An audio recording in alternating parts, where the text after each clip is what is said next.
मेरा ये मानना है कि देखिए सरकार की बहुत बड़ी भूमिका है, ऐसा नहीं है। सरकार की भूमिका है, मैं भी कुछ हद तक सरकार के साथ काम किया हूँ, अपनी कंपनी में भी किया हूँ, अभी भी कर रहा हूँ।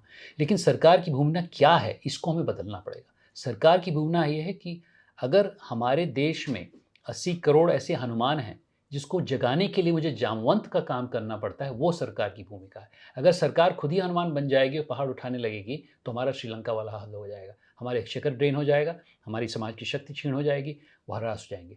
तो जो उद्यमिता का नारा मैंने दिया है उस चौथे भाग में, तीसरे भाग में, उससे हम लोग कोई भी व्यक्ति अपने अंदर का जो हनुमान है जगाने की शक्ति रखता है, और उसमें जागृति बहुत काम कर रही है, सरकार भी आज की तारीख में बहुत काम कर रही है।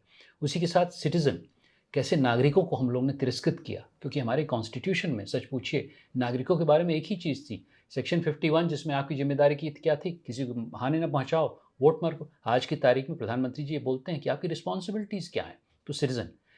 उसके बाद डिस्ट्रिक्ट, हमारे डिस्ट्रिक्ट तिरस्कृत थे। जब गांधी जी ने बोला कि हम लोग गाँव में रहते हैं, और उसके बाद जब कुछ हद तक नेहरू जी आए तो उन्होंने बड़ी-बड़ी संस्थाएँ बनाई। आईआईटी उसमें एक है, लेकिन आईआईटी में जो लड़का पढ़ रहा है, क्या उसने गाँव में जाके असली वास्तविकता को देखा है? मुझे नहीं लगता है, मैंने तो कभी नहीं देखा।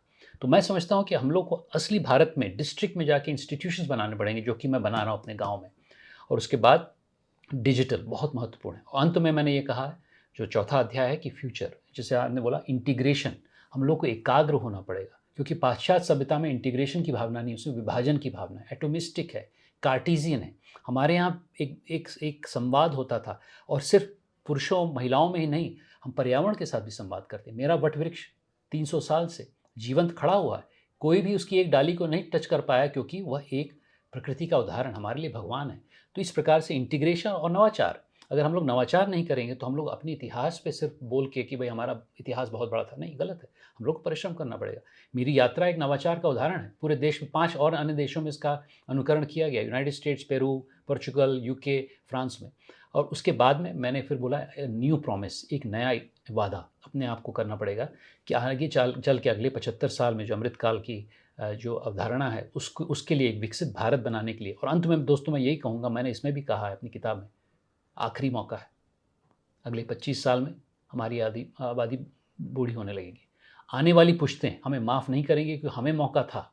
इसीलिए मैं सबको प्रोत्साहित करूँगा आपके चैनल के द्वारा कि आप लोग भी दिन-रात काम करिए, और ये कोई ज़रूरी नहीं कि कोई समाज सेवी काम कर रहा है। हर व्यक्ति को राष्ट्र निर्माण में आगे बढ़ना पड़ेगा। आप कॉर्पोरेट सेक्टर में हो, आप सरकार में हो, आप प्राइवेट सेक्टर में उद्यमी हो, नहीं हो, आप किसान हो, आप महिला हो, सबको अगले 25 साल में अपने देश को आगे बढ़ाने के लिए करना पड़ेगा, क्योंकि आखिरी मौका है।